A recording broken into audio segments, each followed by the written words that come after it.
todo mundo. Eu sou engenheiro de formação, formei na Escola Politécnica de São Paulo. Depois fui trabalhar com informática e segurança de dados, até que em 1996, quando teve a primeira eleição com voto eletrônico, eu me interessei em entender como se dava a segurança, a confiabilidade do voto eletrônico no Brasil, da urna eletrônica que foi lançada naquele ano. E aí passei a estudar o assunto, em seguida comecei a escrever sobre o assunto, participar de congressos de informática, no ITA principalmente, sobre segurança de dados. E hoje eu sou um grande especialista em urnas eletrônicas, não conheço não só o sistema brasileiro, como de fora do Brasil também, tenho vários artigos escritos sobre isso. Tenho trabalhado para muitos partidos políticos como assessor, como fiscal, dou aula de fiscalização do voto eletrônico. Foi assim que eu me capacitei. Participei de várias perícias sobre urnas eletrônicas também. A principal vontade agora é fazer o brasileiro entender a realidade que existe por trás dessa propaganda que se fez em torno da urna eletrônica brasileira.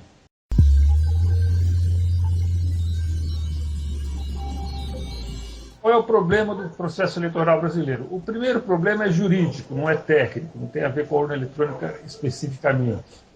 É o problema do acúmulo de poderes da autoridade eleitoral brasileira.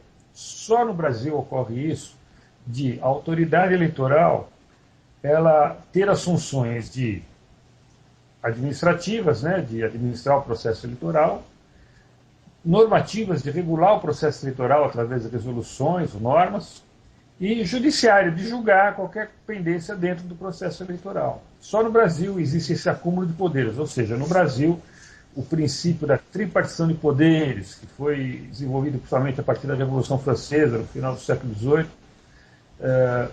ele ainda não chegou no processo eleitoral brasileiro. Nós ainda não temos tripartição de poderes no processo eleitoral brasileiro. E qual é a consequência desse acúmulo de poderes da autoridade eleitoral? É autoritarismo. Onde há acúmulo de poderes, há abuso de poder, há autoritarismo, há falta de transparência. Então, essas três características, autoritarismo, falta de transparência e abuso de poder, é o que marca o processo eleitoral, inclusive o processo eleitoral eletrônico no Brasil.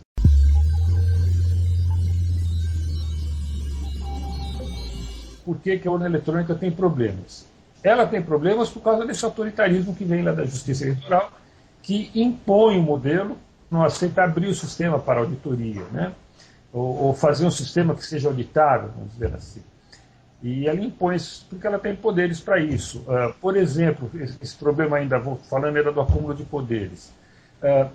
Quando há algum problema técnico na urna eletrônica, por exemplo, como houve lá em Maranhão, que você citou, como houve em Alagoas, como eu citei em 2006, foi constatado um problema técnico, havia mau funcionamento do equipamento.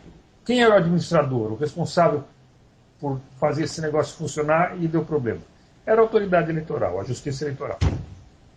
E o candidato ficou insatisfeito com o resultado, o que ele fez? Ele entrou com recurso. Contra quem? Contra a Justiça Eleitoral, porque ela era administradora.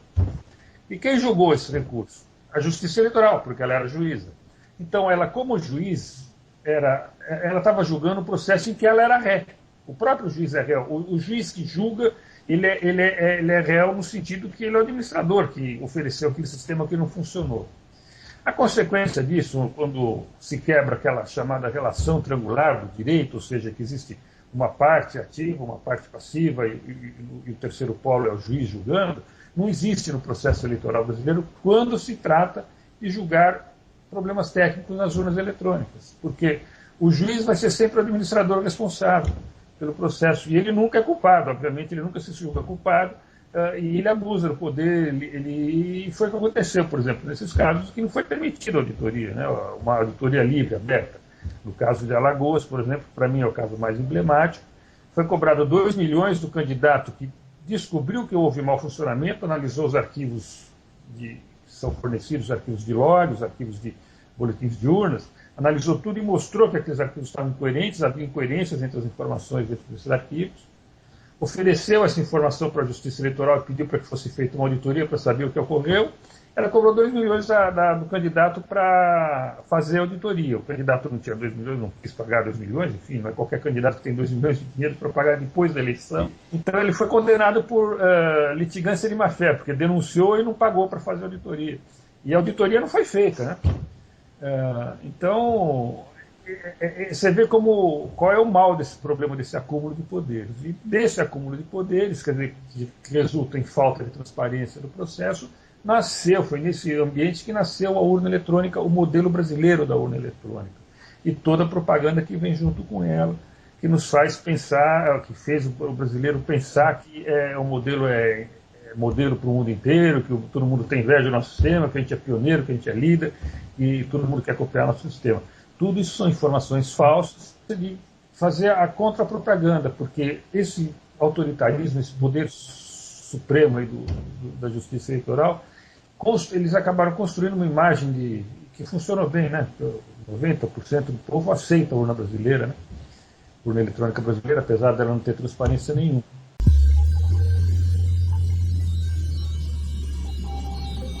Eu acho, inclusive, interessante comparar o que aconteceu em 2006 em Ohio, nos Estados Unidos.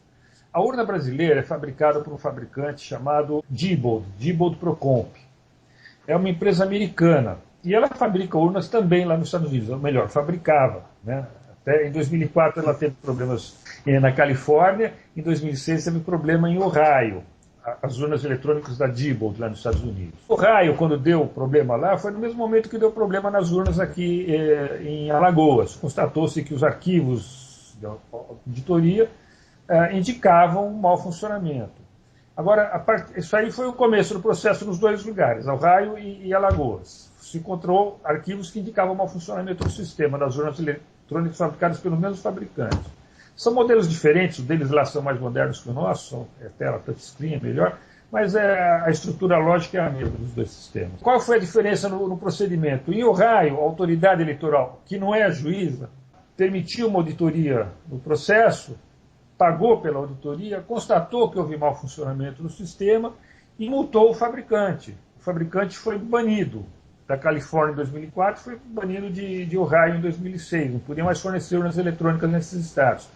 Logo em seguida, o presidente da firma caiu e ele vendeu a parte de urna eletrônica. Hoje a Diebold não fabrica mais urna eletrônica nos Estados Unidos. Isso foi lá em Ohio. E aqui no Brasil o que aconteceu? Eles pegaram as urnas eletrônicas, separaram, porque estava um questionamento jurídico, compraram mais 6 mil urnas eletrônicas do mesmo fabricante para poder usar na eleição de 2008, e puniram o candidato que denunciou o problema. Aqui, o fabricante foi premiado com a compra de outras urnas. Quer dizer, deu defeito às urnas de 2006, que foram usadas em 2006, eles tiraram essas urnas de circulação, compraram 6 mil para pôr no lugar. O cara foi premiado, o fabricante. Né? Não, essa empresa só fabrica urna eletrônica hoje em dia no Brasil, só continua fabricando aqui. Nos Estados Unidos ela fechou, encerrou, porque o Ministério Público está ciente disso tudo, nós já levamos denúncias, já levamos manifestações, mas eu acho uma coisa muito estranha o que acontece com o Ministério Público no processo eleitoral. Em geral, o Ministério Público é um poder independente, né, que está acompanhando, vigiando os outros poderes, para vendo o que está acontecendo, né, para fazer as suas denúncias, mas no processo eleitoral a coisa, por algum motivo que eu não sei explicar qualquer, Daniel, não funciona corretamente, tá? O Ministério Público ele tem, como os partidos políticos, direito a fiscalizar a carga dos programas, o desenvolvimento dos programas lá no TSE, dos programas das urnas eletrônicas. E ele não faz isso. Ele simplesmente não comparece para analisar o código do software e só aparece no dia final para fazer a assinatura do software, colocar assinatura digital no software. Então ele assina o que não leu, entendeu?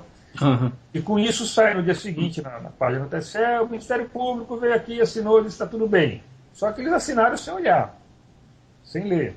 E eu acho estranho esse comportamento do Ministério Público eleitoral no Brasil. Eu não sei explicar por que isso ocorre, porque a Justiça Eleitoral eu sei que ela é monolítica e ela se autodefende, ela é autoritária mesmo. O Ministério Público é independente e eu esperava dele um comportamento mais independente. Agora vamos falar do problema técnico. Por que a urna eletrônica brasileira tem problemas, né? Ou não é confiável? Qual é o problema da confiabilidade do modelo brasileiro eleitoral? A urna eletrônica brasileira, o modelo de urna, é chamado no meio acadêmico de Direct Recording Electronic Voting Machine, máquina de gravação direta, a máquina eleitoral de gravação direta.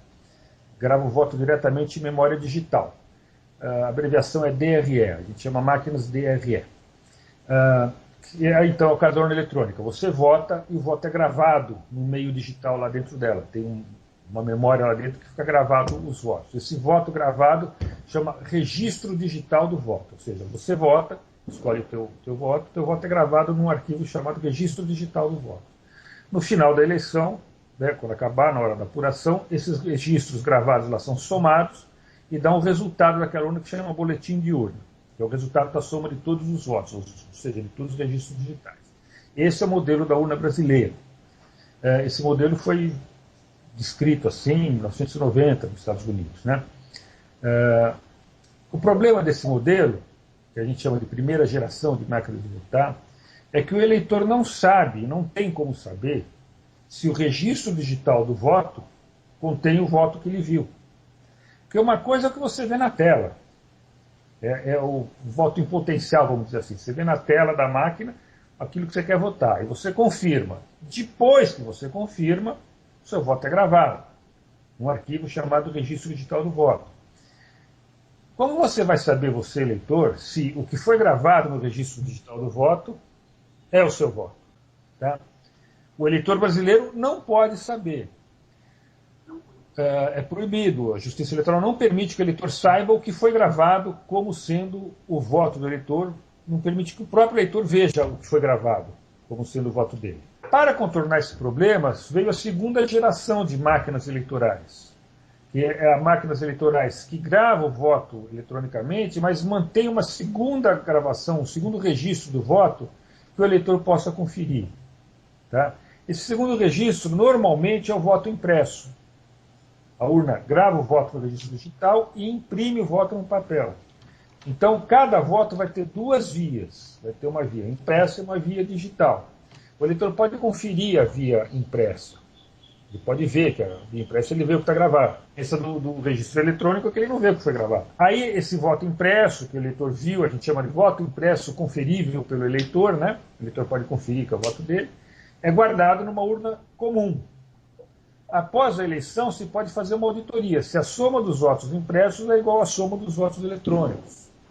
Essa é a chamada segunda geração de máquinas de votar, que está sendo usada no mundo inteiro, menos no Brasil e na Índia. Só o Brasil e a Índia ainda mantêm máquinas de primeira geração, que não dá para o eleitor conferir o registro. O resto do mundo está exigindo, onde está sendo implantado sistemas eleitorais eletrônicos, né, de voto eletrônico, estão usando sistemas assim, de segunda geração, que a gente chama. Uma variação do sistema de segunda geração, uma alternativa. Em vez da urna imprimir o voto, também pode ser feito o seguinte: o eleitor escreve o voto à mão, numa célula, preenche os campos, né? Coloca num scanner.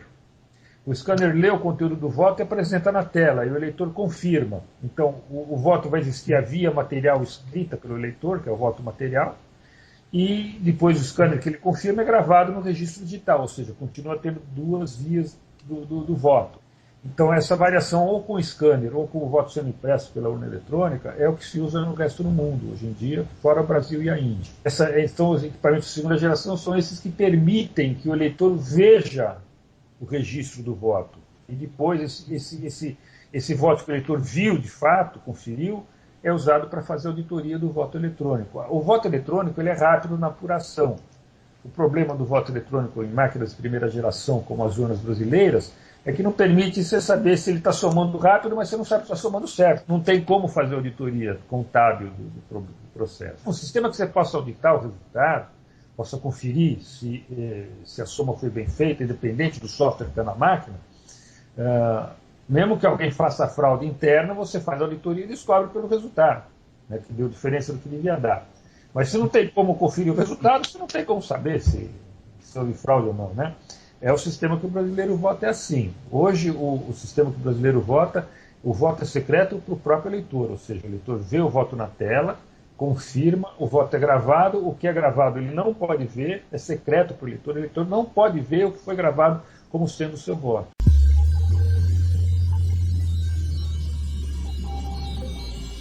Olha, existe uma lei no Brasil que previa a migração para a urna eletrônica de segunda geração a partir de 2014.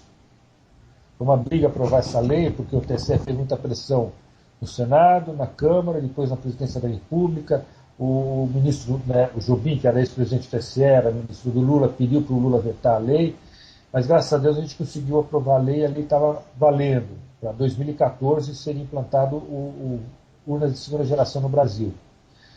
Aí veio aquele caso que eu já citei aqui, a Justiça Eleitoral, os juízes eleitorais, o Colégio de Presidentes de Tribunais Eleitorais, pediram para o Ministério Público entrar com uma denúncia de inconstitucionalidade dessa lei. Né? A denúncia é absolutamente errada, equivocada. Diz que o voto impresso, ou seja, o segundo registro do voto, vai permitir violação do voto, é mentira, está errado, o conceito é completamente errado. E disse que o eleitor poderia votar mais de uma vez por causa disso, também está errado. Mas o Ministério Público entrou com isso, aí atendendo o pedido do Colégio de Presidentes de Tribunais Eleitorais.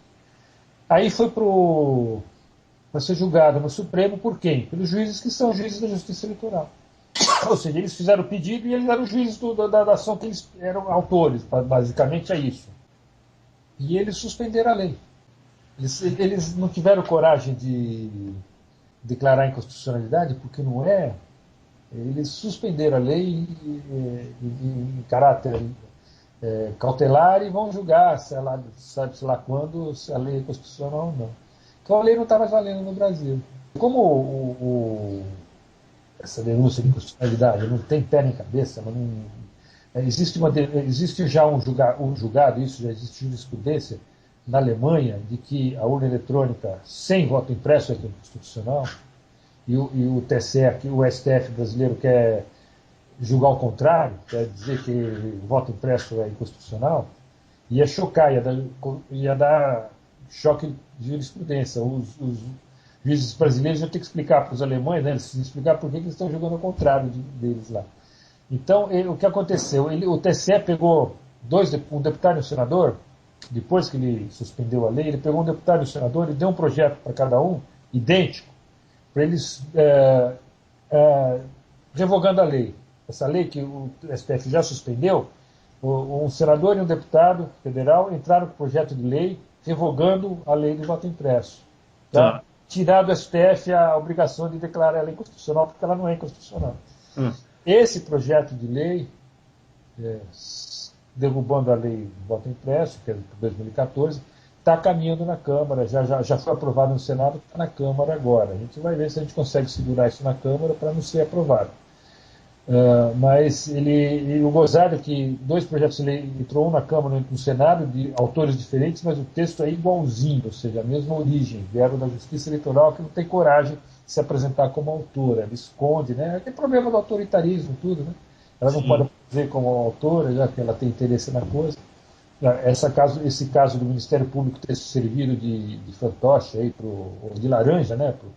O Colégio Eleitoral de Presidentes, do TSE, da Justiça Eleitoral, eles pediram para o Ministério Público entrar com o processo, porque se eles entrassem, fica na cara que eles são autores e juízes do mesmo processo. Né?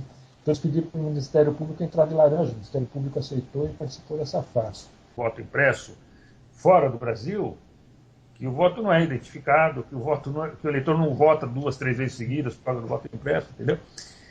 Existem provas materiais de que o negócio, que a denúncia é falsa.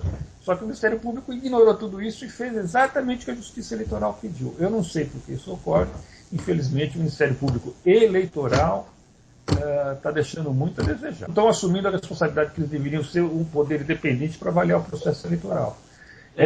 Isso deles terem 6 meses para avaliar o software e não ir lá, não analisar absolutamente nada, e no final comparece para fazer assinatura digital, ou seja, estão assinando o que não leram, né? Baseado na confiança do desenvolvedor.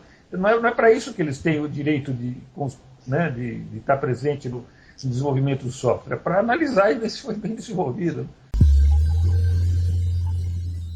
Quem solicitou ao TSE que fosse feito, se chama testes de penetração, né? O pessoal brinca um pouco com o nome, mas é o nome técnico, chama teste de penetração. Você pega o equipamento, você quer saber se ele resiste aos ataques externos e dá para alguém para ver se se ele consegue violar o sistema, né? Então, o nome técnico se chama teste de penetração, é previsto inclusive em normas técnicas de segurança de dados, que se faça um teste de penetração.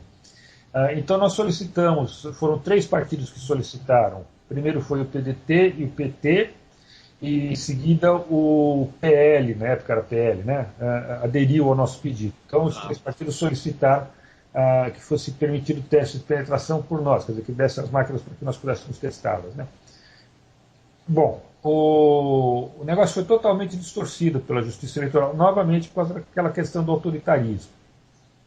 Nós solicitamos que os testes fossem feitos, dirigidos por pessoas independentes da Justiça Eleitoral, e que a Justiça Eleitoral pudesse assistir todos os testes, ou seja, tudo que a gente fosse fazer na máquina, eles estariam acompanhando para ver o que a gente estava fazendo. Eles não aceitaram essa condição. A condição deles foi o seguinte: vocês só podem testar o que a gente deixar, o que a gente não deixar não pode. Então eles puseram um monte de limitações no teste. Só podia trabalhar durante 3 dias, de horário assim, você só podia usar programa não pirateado para poder... pirateado não é exatamente pirateado. Quem ataca sistemas costuma desenvolver seus próprios programas de penetração. Isso não podia ser usado, você tinha que ser usado programas comerciais, para analisar e tentar atacar, entendeu? Já na urna brasileira, no teste brasileiro e no teste indiano, que não foram permitidos, não deu sucesso, o cara não conseguiu sucesso. Então, o errado no Brasil foi o teste. Não foi demonstrada a segurança do sistema. Tá? Foi um teste fajuto que fizeram aqui só para fazer a tal da propaganda. A prova evidente disso é que na Índia, onde, depois que eles fizeram esse teste controlado e que não deu sucesso, isso era propaganda, a mesma propaganda que fizeram no Brasil, alguém pegou uma urna indiana, levou para Princeton, na Universidade de Princeton, na Califórnia, Estados Unidos, fizeram o teste livre, né, tentaram atacar e atacaram e tiveram sucesso. Ou seja, a urna indiana foi atacada sob o teste controlado, não deu sucesso, foi atacada sob um teste livre, teve sucesso o ataque. A urna brasileira ainda não foi testada no teste livre porque é crime. Se você pegar uma urna e fizer isso, você pode ser preso, né? Eu não fiz o teste, eu já vi testes sobre a urna brasileira, eu sei que dá para modificar o software dela, mas não pode ser publicado isso, se publicar é crime. Então é isso, a questão do projeto de lei, existe esse projeto de lei está na Câmara agora, querendo acabar com a lei do voto de segunda geração, de máquina de segunda geração para o Brasil. Vamos ver o que a gente consegue fazer, se consegue segurar isso lá, tem mais. Agora, é muito difícil enfrentar esse poder da justiça eleitoral, desse autoritarismo dela, porque muitos políticos têm medo dela, né? Por exemplo, esse deputado e esse senador que apresentaram o projeto de lei que receberam da justiça eleitoral, né?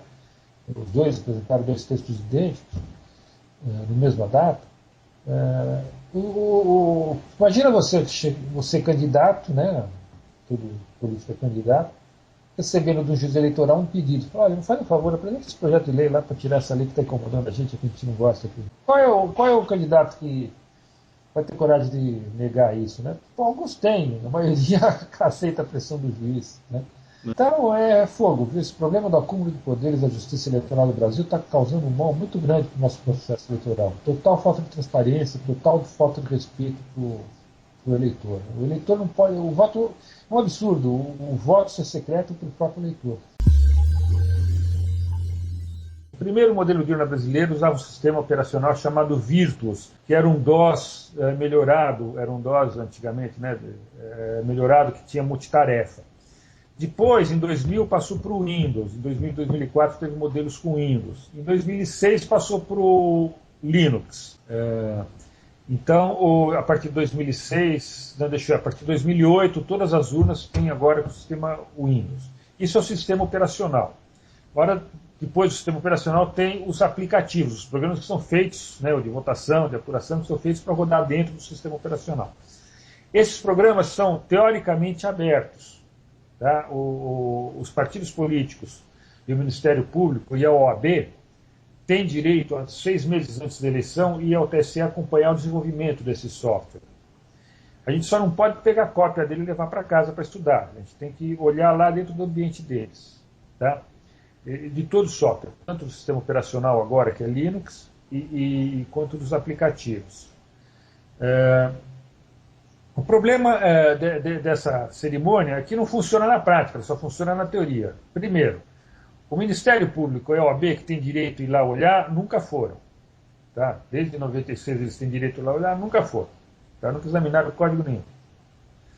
Dos partidos políticos, apenas 2 vão, que é o PDT, através de mim, da minha equipe, e o PT, que tem um Brunazzo lá também, um cara equivalente ao Brunazzo lá no PT, que também questiona o sistema e vai lá avaliar.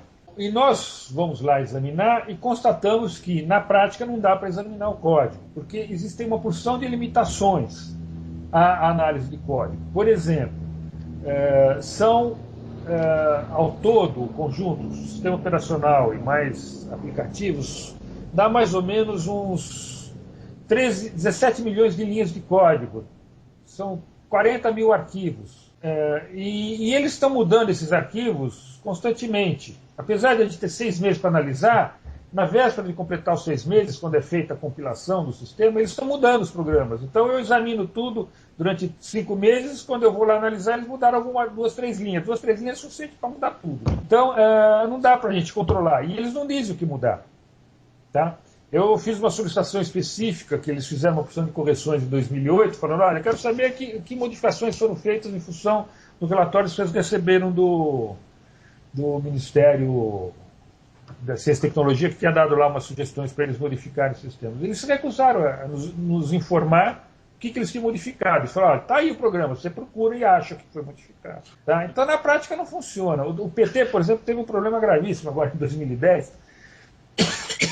O TSE permitiu que o PT trouxesse um programa de prateleira, programa pronto, né? não desenvolvido por eles, programa de análise de código. Então o PT pôde instalar o programa de análise de código e deram o software lá, tudo isso no computador do TSE, não no computador do PT. Tá? Você não pode tirar cópia de nada.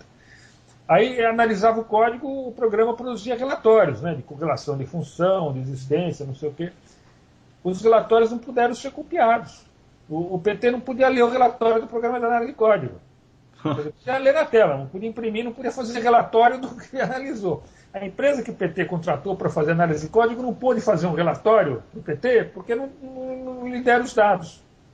Você pode olhar só na tela. Isso não é auditoria de software. Ninguém pode garantir que com isso o software está correto. E isso é só uma parte do problema. Quando pega o software, você tem que compilar ele. Para saber se foi compilado o software que você viu, também não é. Em 2008, eu constatei que eles mostraram um código para a gente até a véspera do dia da eleição, e no dia da eleição, no dia da compilação, eles estavam compilando outro código, com modificações. Por quê? Porque eu achei um erro no programa, a minha equipe, né, não fui eu, a minha equipe achou um erro no programa que tinha mostrado para a gente, estava lá na máquina de consulta, né? A gente percebeu que tinha um negócio lá que era incoerente, chamamos eles para falar, olha, isso aqui não vai funcionar, dá problema, não sei o que. Aí eles ficaram de responder, viu o que era, no dia seguinte falaram, olha, está aqui, o código que está sendo compilado não tem esse erro não está lá. Ou seja, eu percebi que eles mostram um código para a gente analisar e compilo outro. Outra coisa, não adianta eu saber que o software é honesto, o código-fonte é honesto, que ele foi compilado honestamente, se eu não posso conferir se o que está carregado na urna é aquele software que eu vi. Então, o processo de validação do software, eu preciso analisar o código, preciso acompanhar a compilação e depois eu preciso verificar se o que está carregado na urna é o que eu vi lá. Essa terceira etapa chama certificação do software, certificar que o que está na máquina é o que eu validei como sendo software bom. Também não é permitido. O TSE diz que pode fazer assinatura digital, fazer verificação da assinatura digital, não pode, é tudo falsa informação. O sistema faz a verificação, o programa da urna eletrônica faz a verificação da sua assinatura digital, mas eles não permitem que eu, fiscal, verifique se o programa que está lá tem a assinatura digital correta. Então é perfeitamente possível você fazer um programa que desvie votos e que diz que a assinatura digital está correta, né, faz autoverificação. O processo de validação do software, certificação e validação e certificação do software é muito complexo, é muito caro. Quem tentou fazer, que é o PT e o PDT, não conseguem, denunciam, escrevem o relatório dizendo a gente não consegue fazer, não funciona. O Ministério Público que devia fazer, não faz. A OAB, que A OAB não tem culpa, ela não tem verba para fazer isso. Dizem que a OAB pode ir lá fazer a verificação, mas a OAB não tem verba para fazer essa verificação, que custa muito caro. Né? Também não faz. Enfim, o software que está na urna eletrônica brasileira nunca foi conferido por ninguém. Os únicos que controlam é a autoridade eleitoral. Tá? E por mais que eles falam que pode verificar, que está à disposição, que está lá, pode ir lá ver o código, eles impõem um monte de condições, um monte de regras que na prática não permite que você verifique coisa nenhuma. Este problema de que não dá para garantir que o software da urna está funcionando corretamente, e em 2006, em Alagoas, não estava funcionando corretamente, deu um monte de defeito no software, em 2008 voltou a dar um monte de problema, que gerou aquela que eu chamei de segunda geração de máquinas de votar.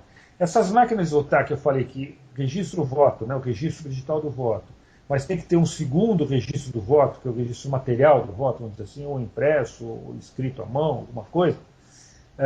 Foi criado esse conceito de 2 registros de votos, do mesmo voto, para atender um princípio que recebe o seguinte nome, que aí fica tudo claro, é o princípio da independência do software em sistemas eleitorais. O princípio da independência do software em sistemas eleitorais, que gerou essas máquinas de segunda geração que está sendo usada no resto do mundo, quer dizer o seguinte, eu tenho que ter um jeito de auditar o resultado da urna, o bom funcionamento dela, sem depender e confiar no software. Porque para eu garantir que 400 mil urnas eletrônicas estão todas no Brasil inteiro com o software correto, é complicadíssimo, é caríssimo, ninguém tem estrutura para isso. O Ministério Público, por exemplo, que tem o programa de assinatura digital, não faz a verificação da assinatura digital porque é complicadíssimo de fazer.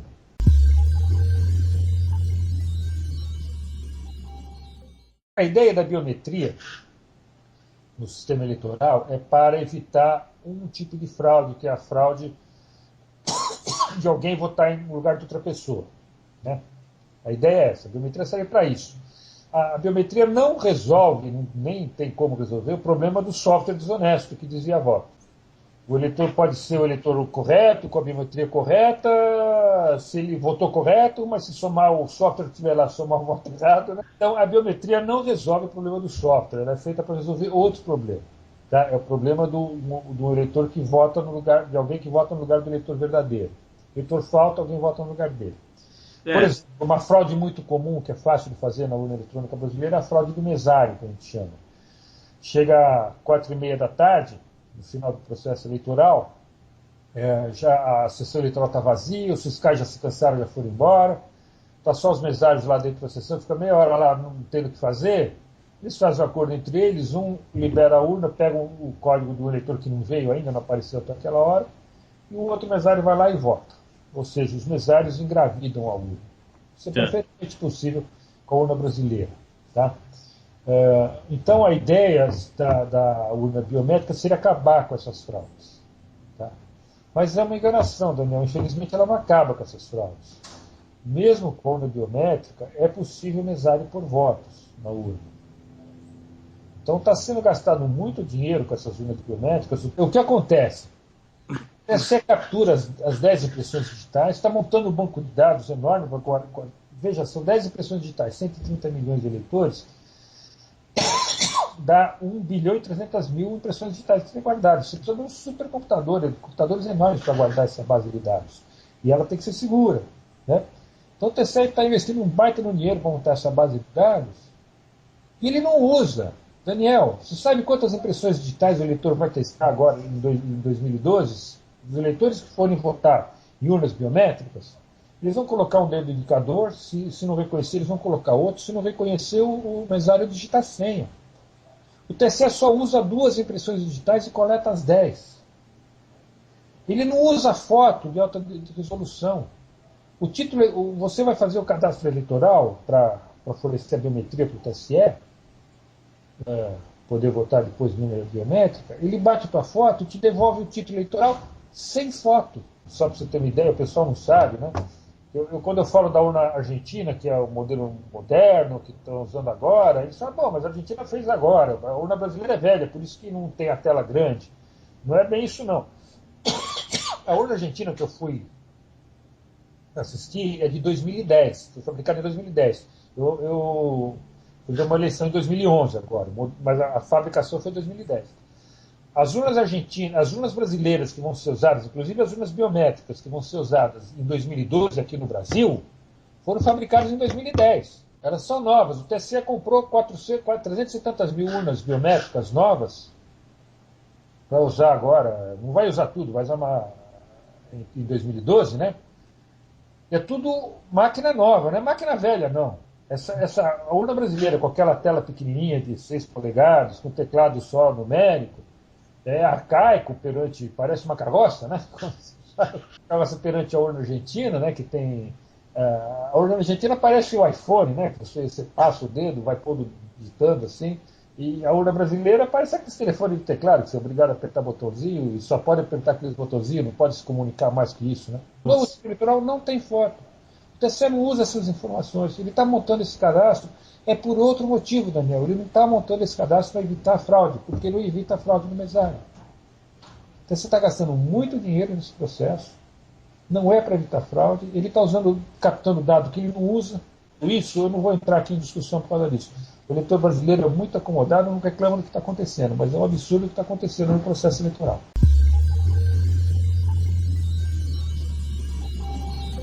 Um outro exemplo péssimo que o Ministério Público deu agora foi numa ADIM, uma ação de inconstitucionalidade contra a lei do voto impresso, em que o Ministério Público recebeu um pedido da Justiça Eleitoral para entrar com um pedido de inconstitucionalidade e entrou com o pedido de inconstitucionalidade baseado em argumentos que recebeu da Justiça Eleitoral. Só que quem lhe deu, né, a Justiça Eleitoral que lhe deu esses argumentos, ela apresentou para ser julgada no STF. No STF, os juízes são juízes da Justiça Eleitoral. Então, as mesmas pessoas que deram o pedido para entrar com a ação julgaram o pedido que o Ministério Público serviu apenas de veículo. E quem foi o relator era a vice-presidente do TSE, que era a Carmen Lúcia.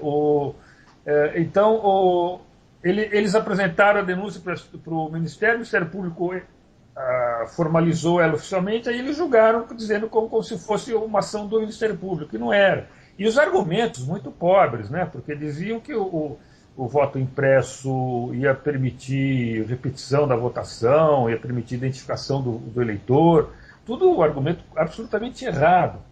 E o Ministério Público não consultou as outras alternativas, quer dizer, a pessoa que disse que não é assim, né?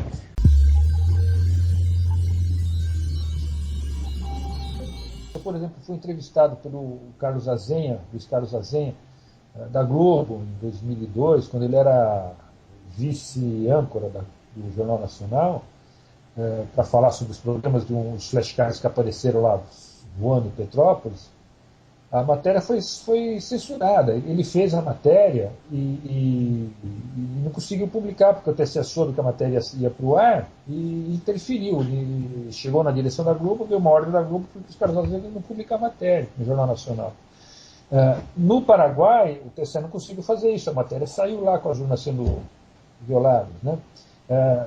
Na Argentina, as urnas brasileiras foram usadas na Argentina. Em 2006 foram usadas as urnas brasileiras em sessões para eleitores estrangeiros. E lá na Argentina, o eleitor estrangeiro pode votar em alguns casos, na eleição municipal. Então, foram feitos testes, tudo, foram feitas as críticas e o sistema foi abandonado. Aqui no Brasil, a gente não consegue fazer a crítica ser publicada. Essa matéria que você citou da Band é uma exceção que escapou aí. E foi para o ar e causou um baita no estrago lá. Eles abafam muito. Então, esse poder que a autoridade eleitoral tem no Brasil, ela não consegue levar para fora do Brasil. E lá fora aparecem os problemas das falhas. Aqui, eles continuam escondendo tudo. Tá? Por isso que o eleitor brasileiro ainda tem essa imagem de que o sistema é confiável, é seguro, é o melhor do mundo. O brasileiro pensa que a urna eletrônica brasileira é modelo do resto do mundo. Ela foi abandonada no resto do mundo, foi rejeitada pelo mundo inteiro. Mais de 60 países, Daniel, vieram ao Brasil conhecer a urna eletrônica brasileira, estudar, alguns levaram para testar. E todos rejeitaram, não tem ninguém que...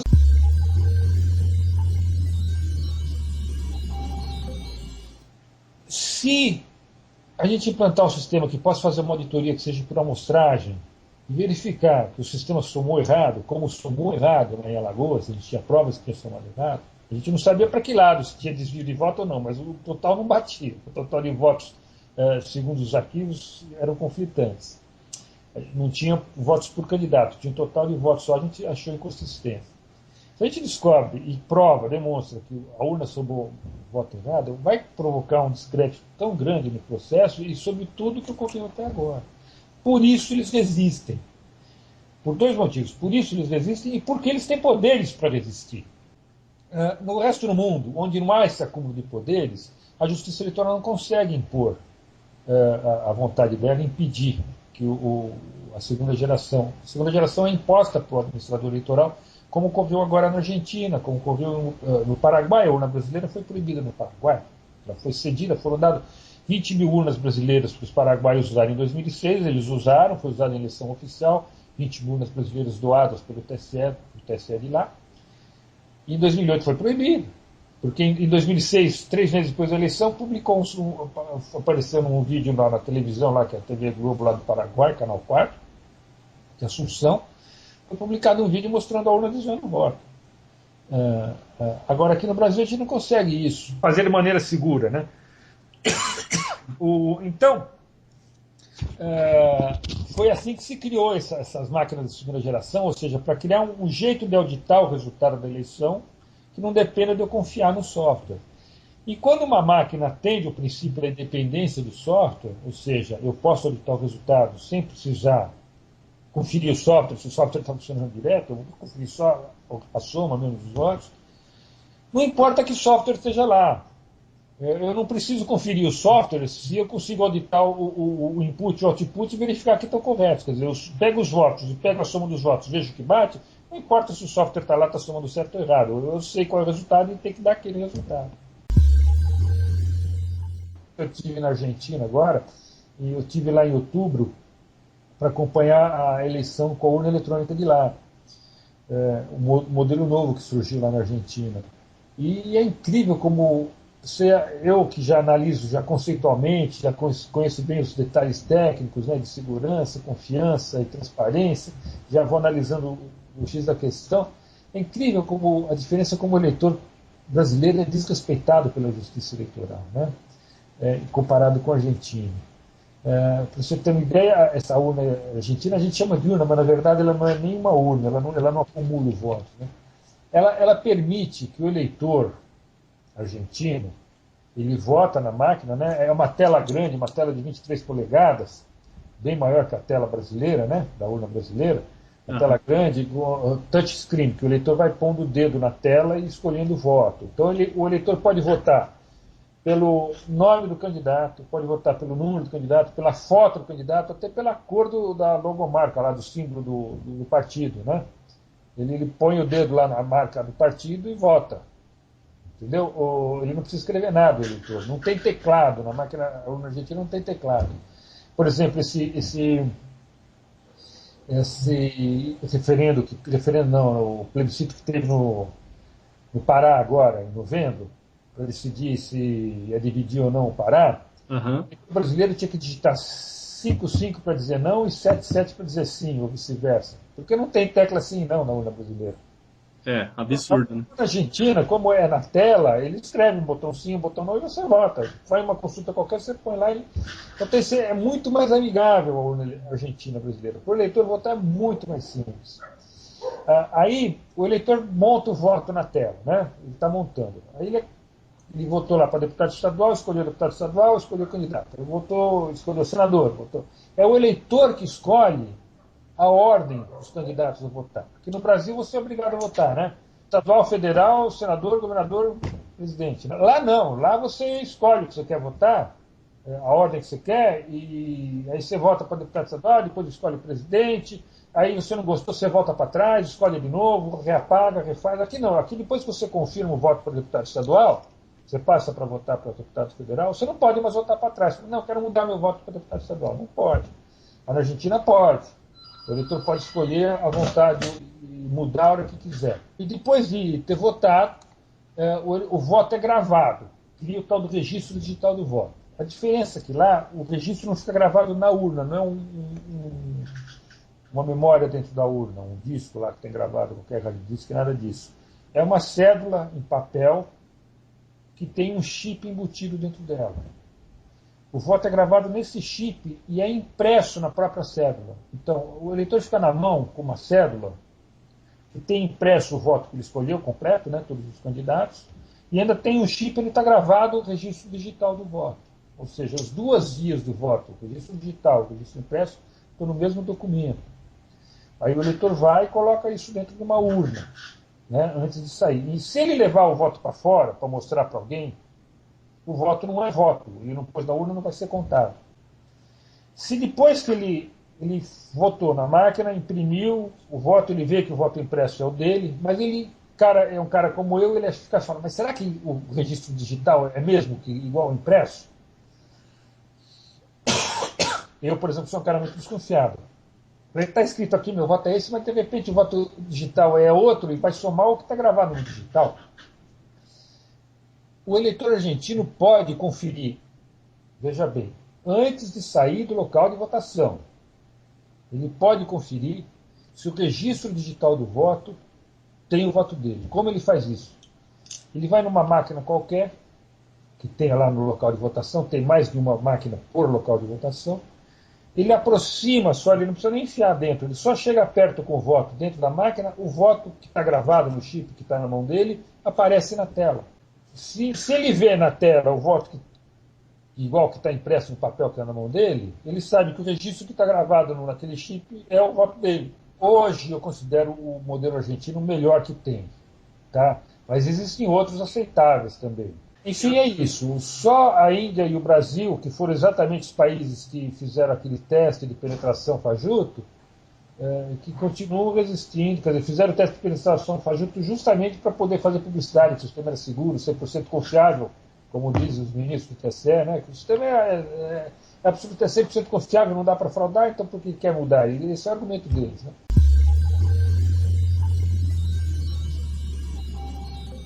Na Argentina, a apuração dos votos de cada urna é feita na sessão eleitoral. Acabou a eleição, lá acaba às 18 horas, o mesário mesmo pega aquela urna com os votos e soma através da máquina. Ele pega aqueles votos, como eu disse, basta aproximar a cédula da máquina, que o voto aparece na tela. O mesário coloca em modo de apuração, chama os fiscais e vai encostando o voto na máquina e a máquina vai contando. Os fiscais vão vendo o voto que está impresso, igual o voto que está na tela, e vai vendo a soma que está certa. Então, a apuração é fiscalizada. Isso é outra diferença também no sistema argentino. O fiscal pode acompanhar a apuração. Aqui não. Aqui a urna eleitoral dá um resultado, chamado boletim de urna. O fiscal não tem como ver se aquele resultado é a soma dos registros digitais de voto. Não tem como. A soma é feita na frente do fiscal. Bom, aí quando acaba a apuração, né, o mesário lá grava numa outra cédula dessa, que tem um chip embutido, ele grava o resultado numa cédula para transmitir.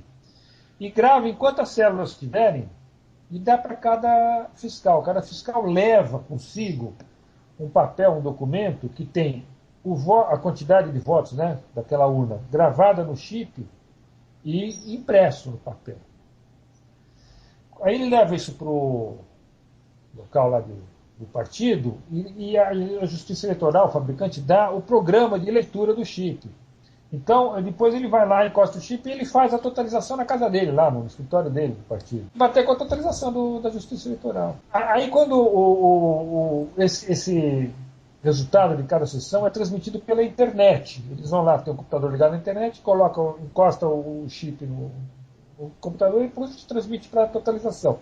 Lá na central de totalização, o fiscal que estiver lá, que é outro fiscal, a hora que chega o resultado, eles imprimem e dão uma cópia para o fiscal. O fiscal ele recebe uma cópia do resultado antes dele ser transmitido, e lá na central de totalização, o fiscal do mesmo partido recebe uma cópia depois que o resultado chegou lá, transmitido.